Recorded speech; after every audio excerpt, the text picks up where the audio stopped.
चलिए आज समझते हैं इस्लाम की बुनियाद को। ये दो बहुत ही सिंपल चीजों पर टिकी है।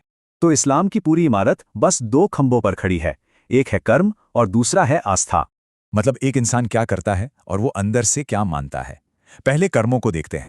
तो सबसे पहले आते हैं वो काम जिन्हें इस्लाम के 5 स्तंभ या 5 पिलर्स कहा जाता है। तो कौन से हैं ये 5 स्तंभ? चलिए एक एक करके इन्हें समझते हैं।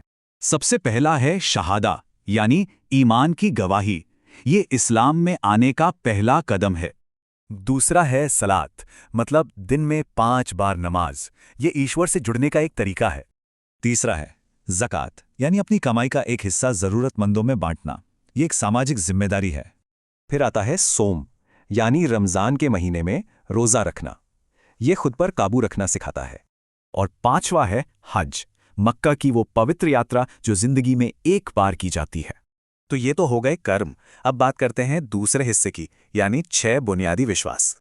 तो वो कौन से 6 विश्वास हैं जो इस्लाम की नींव बनाते हैं? फटाफट देखते हैं। पहला और सबसे जरूरी, एक ईश्वर में विश्वास, जिसे तौहीद कहते हैं। यही इस्लाम का केंद्र है। दूसरा है फरिश्तों पर ईमान लाना। ये ईश्वर के दूत या मैसेंजर माने जाते हैं। तीसरा, ईश्वर की भेजी किताबों पर विश्वास, जैसे कि कुरान। ये किताबें एक तरह से गाइड हैं। चौथा विश्वास है ईश्वर के भेजे सभी नबियों और पैगंबरों पर, जैसे कि मोहम्मद।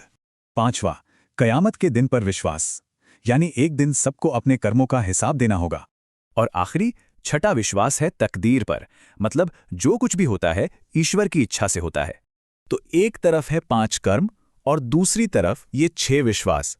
यही मिलकर इस्लाम की बुनियाद बनते हैं। असल में ये 5 काम और 6 विश्वास ही मिलकर इस्लाम की नींव को मजबूत बनाते हैं। यहाँ एक सवाल उठता है, किसी की भी जिंदगी में कर्म और विश्वास एक दूसरे को कैसे प्रभावित करते हैं? आमनर्रसूलु बिमा उन्ज़िल इलैहि मिर रब्बिहि वल मुअ्मिनून